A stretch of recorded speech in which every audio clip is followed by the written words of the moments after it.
नमस्कार और जय हिंद दोस्तों, मैं रवि शर्मा आप लोगों का स्वागत करता हूं डेली डिफेंस डायलॉग के आज के हमारे सेशन में।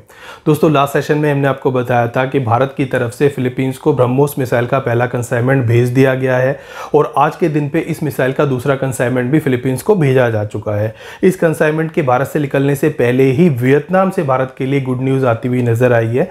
दरअसल वियतनाम, जो कि भारत से ऑलरेडी ब्रह्मोस मिसाइल को लेकर के बातचीत कर रहा है, उसने यहाँ पर भारत के नेक्स्ट जनरेशन मिसाइल वेजल में भी अपना इंटरेस्ट शो कराया है और ये नेक्स्ट जनरेशन मिसाइल वेजल के साथ ऑलरेडी ब्रह्मोस इक्विप्ड है। तो यहाँ पर वियतनाम ने सिर्फ ब्रह्मोस नहीं मांगी है, बल्कि ये मिसाइल वेजल भी भारत से उसने डिमांड की है। और अगर ऐसा हो जाता है तो ये भारत के एक्सपोर्ट्स के लिए, स्पेशली डिफेंस एक्सपोर्ट के लिए एक बहुत बड़ी न्यूज़ होने वाली है।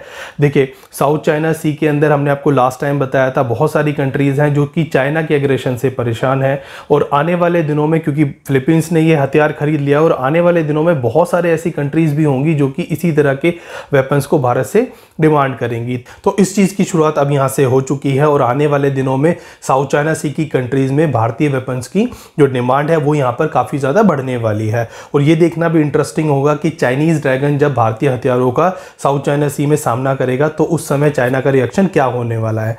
अब इस सेशन को आगे बढ़ाने से पहले हम बात कर लेते हैं इस नेक्स्ट जनरेशन मिसाइल वेजल के बारे में। तो दोस्तों, जैसा कि हम जानते हैं कि भारत अपनी नेवी को लेकर के पिछले एक दशक से बहुत ज़्यादा सीरियस है। यहाँ पर नेवी का एक्सपेंशन, उसका मॉडर्नाइजेशन लगातार किया जा रहा है, नए सिस्टम्स को वहाँ पर ऐड ऑन किया जा रहा है। यहाँ पर नेवी को एंटी सरफेस वॉरफेयर कोवर्ट्स की ज़रूरत थी, जिसके तहत यहाँ पर 2015 में एक रिक्वेस्ट पर प्रपोजल भारतीय सरकार के थ्रू इशू किया गया। इस प्रपोजल की जो टोटल वैल्यू थी वो $2.2 बिलियन थी। यहाँ पर 6 मिसाइल वेजल्स को भारतीय नेवी के लिए बनाया जाना था और इस प्रपोजल के तहत 2021 में ये बिड जीती कोचिन शिपयार्ड ने यहाँ 9,805 करोड़ में ये 6 वेजल्स बनाने के लिए यहाँ डील साइन की और यहाँ पर 2027 मार्च तक यहाँ पर इंडियन नेवी को ये 6 वेजल जो है वो डिलीवर किए जाने हैं। इन वेजल्स को नाम दिया गया नेक्स्ट जनरेशन मिसाइल वेजल और शॉर्ट में इसको बोला जाता है NGMV। तो इन मिसाइल वेजल का हालांकि वेट अभी तक डिफाइंड नहीं है क्योंकि ये भी अंडर डेवलपमेंट है, but according to the request for information यहाँ पर इनका वेट लगभग 2200 से लेकर के 2800 टन के बीच में होने वाला है। इसी के अलावा इसकी जो रेंज है वो 2800 नॉटिकल माइल्स की होगी, जो कि लगभग 5000 किलोमीटर के आसपास होती है।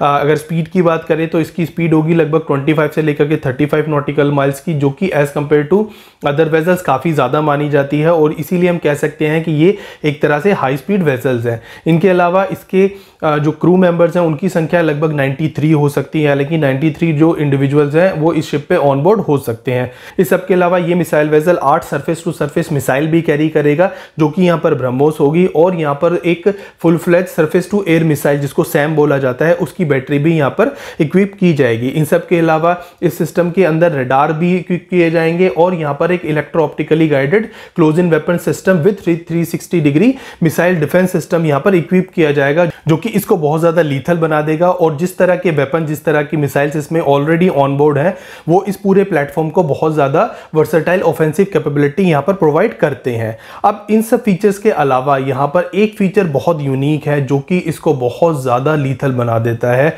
और वो फीचर है इसका स्टेल्थी होना। ये वेजल बहुत हद तक स्टेल्थी प्लेटफॉर्म है।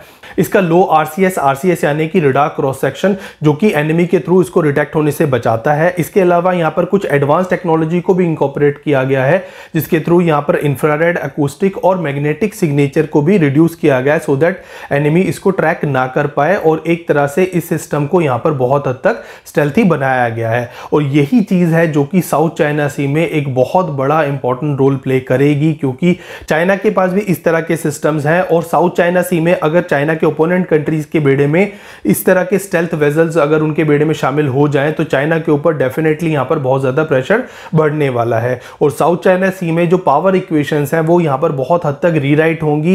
यहाँ पर पावर जो बैलेंस है वो यहाँ पर शिफ्ट होगा उन कंट्रीज की तरफ जिनकी नेवीज लगातार चाइना को कन्फ्रंट कर रही है। और यहाँ पे भारत के पास भी चाइना से गलवान इंसिडेंट का बदला लेने का पूरा मौका है। यहाँ पे भारत को अपने सोल्जर्स भेजने की जगह सिर्फ अपने हथियारों को उन कंट्रीज तक डिलीवर करना है जो कि साउथ चाइना सी में चाइना को कन्फ्रंट कर रही हैं। तो जिस तरह से चाइना ने पाकिस्तान को हमारे खिलाफ यूज किया है, उसी तरह से हम उन कंट्रीज को जो कि साउथ चाइना सी में चाइना के साथ डिस्प्यूट में है, उन कंट्रीज को हथियार देकर, टेक्नोलॉजी देकर चाइना के खिलाफ इस्तेमाल कर सकते हैं। और इस वजह से हमारे एक तो डिफेंस का एक्सपोर्ट भी बढ़ेगा, दूसरा हमारा चाइना के ऊपर जो प्रेशर है वो लगातार बढ़ेगा।